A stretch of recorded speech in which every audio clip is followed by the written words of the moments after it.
اللہ وبرکاتہ۔ الحمد للہ الحنان المنان الذي خلق الانسان وعلمه البيان والصلاة والسلام على رسوله سید الانس والجان وعلى آلہ واصحابہ ذوی الخیر والاحسان، اما بعد فاعوذ باللہ من الشیطان الرجیم، بسم اللہ الرحمن الرحیم۔ الا ان اولیاء اللہ لا خوف علیہم ولا هم يحزنون الذین آمنوا وكانوا يتقون۔ صدق اللہ مولانا العظیم وبلغنا رسوله النبی الامین المتین المختار الکریم ونحن على ذلك لمن الشاہدین والشاکرین والحمد للہ رب العالمین۔ بارگاہ رسالت معاب صلی اللہ تعالی علیہ وسلم میں درود پاک کا ہدیہ پیش کریں۔ اللہم صلی علی سیدنا و مولانا محمد معدن الجود والکرم وآلہ واصحابہ الکرام وابنہ الکریم وبارک وسلم صلاة دائمتا سرمدا ابدا۔ سرورا شاہا کریمہ دستگیرہ اشرفا، حرمت روح پیمبر یک نظر کن سوئے ماں۔ عزیزان گرامی وقار، آج کی ہماری یہ محفل پاک سلطان سید مخدوم اشرف جہانگیر سمنانی رضی اللہ تعالیٰ عنہ کی بارگاہ میں خراج عقیدت پیش کرنے کے لیے ان کے عرس کی مناسبت سے رکھی گئی ہے۔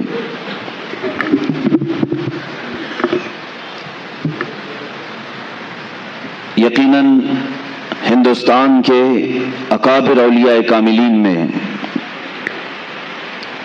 ایک نام سلطان مخدوم اشرف سمنانی رضی اللہ تعالیٰ عنہ کا ہے۔ میرے عزیزو، حضرت سیدنا مخدوم اشرف سمنانی رضی اللہ تعالیٰ عنہ کی بارگاہ میں ہم غلام آج خراج عقیدت پیش کرنے آئے ہیں، تو بڑے ادب کے ساتھ بیٹھو، بڑی توجہ کے ساتھ سنو۔ اس عظیم المرتبت شخصیت کا میں تذکرہ کر رہا ہوں جن کے متعلق اولیاء کاملین نے فرمایا پوری امت محمدیہ میں دو اولیاء کرام کو جو فضیلت حاصل ہے وہ کسی اور کو نہیں ہے۔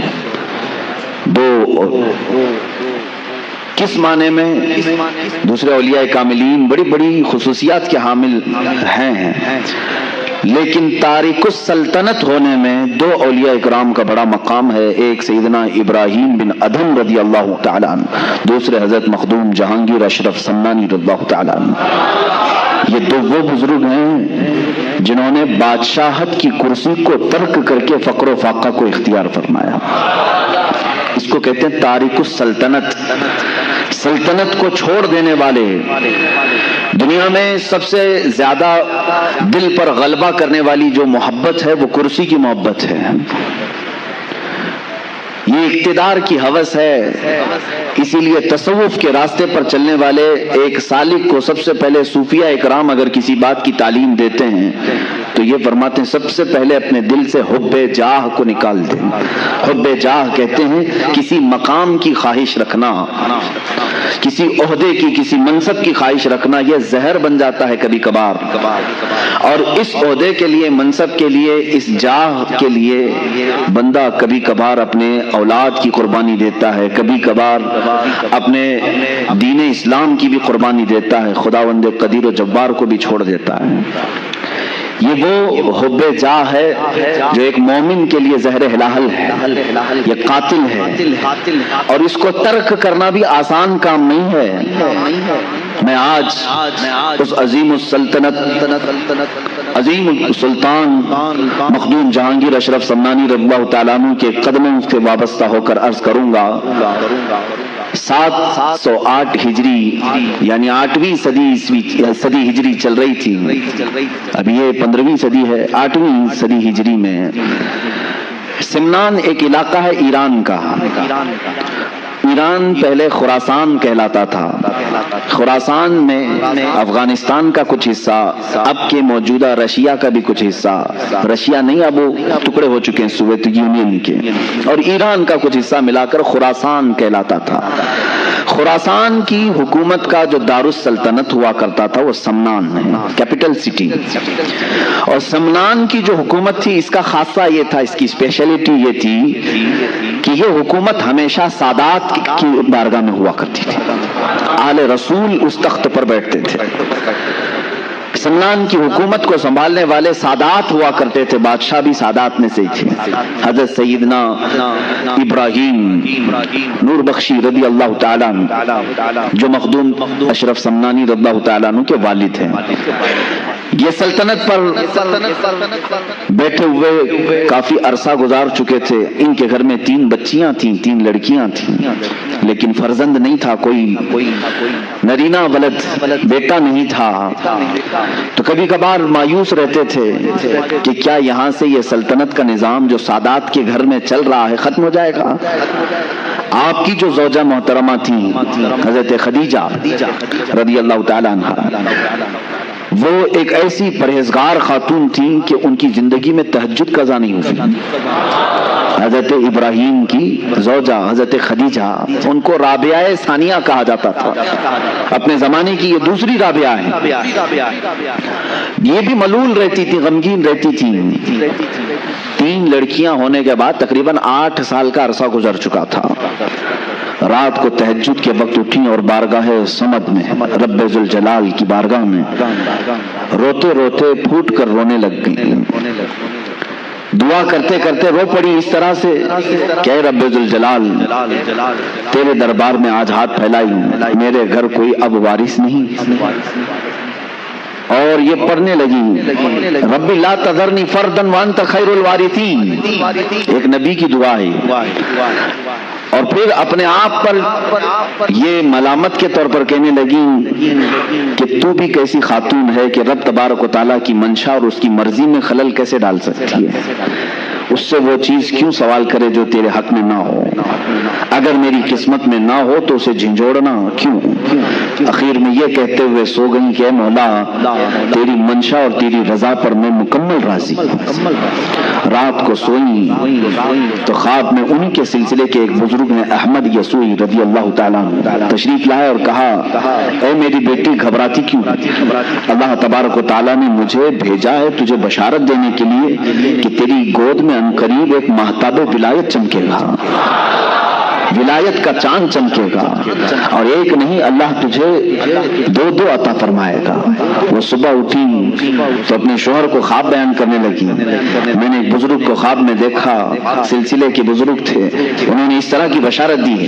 حضرت ابراہیم رحمۃ اللہ تعالیٰ علیہ فرمانے لگے ہماری عمر کافی ہو چکی ہے، اولاد کا کوئی اس طرح سے سلسلہ نظر نہیں آتا۔ بہرحال شام کا وقت تھا، یہ عالی شان محل ہے سلطان کا، سمنان کی بادشاہت کا محل ہے، جس میں بادشاہ اور ملکہ دونوں اپنے محل کے خصوصی حجرے میں ہیں۔ اچانک دیکھا حجرے کے کمرے کے باہر ایک مجذوب بزرگ، ان کا نام بھی ابراہیم تھا، وہ تشریف لائے ہیں۔ انہیں سارا علاقہ جانتا تھا یہ مجذوب ولی ہیں، یہ پل میں ادھر ہوتے ہیں، پل میں ادھر ہوتے ہیں، کہیں غائب ہو جاتے ہیں۔ آپ نے اچانک حضرت ابراہیم کو دیکھا تو سلطان ابراہیم چونک گئے، کہا میرے محل میں آنے کے لیے سپاہی پہرے دار ہوتے ہیں، وزیر کھڑے ہوتے ہیں، آپ تشریف لائے۔ سپاہیوں کی جیسی نظر مجذوب بزرگ پر پڑی تو وہ کپ کپانے لگے کہ سارے دروازے بند ہیں، ساری فصیلوں پر پہرے دار ہیں، ہمیں کسی کو نہیں معلوم کہ یہ آئے کہاں سے۔ حضرت ابراہیم مجذوب نے کہا یہ سب چھوڑو، کہاں سے آئے ہیں؟ ان سے پوچھا ہے ابراہیم تو اپنی بیوی کے ساتھ اس بات کا غم منا رہا ہے کہ تجھے کوئی بیٹا نہیں ہے، تجھے کوئی بیٹا نہیں ہے۔ یہ مجذوبوں کی بات تو سنیں، کہتے ہیں کیا میرے ساتھ ایک سودا کرے گا؟ محل کے اندر موجود حضرت سلطان ابراہیم ان کی بڑی تعظیم کرتے تھے، کہا بابا آپ تشریف لائیں، کرسی پر اپنی کرسی پر بٹھایا، کہا آپ کیا سودا کرنا چاہیں گے؟ اس وقت جو سکے چلتے تھے سونے کے سکے، اس کو اشرفی کہا جاتا ہے، اشرفیاں سنے ہوں گے آپ، سونے کی اشرفیاں۔ کہا مجھے 1000 اشرفیاں دے دے اور 1 اشرف لے لے۔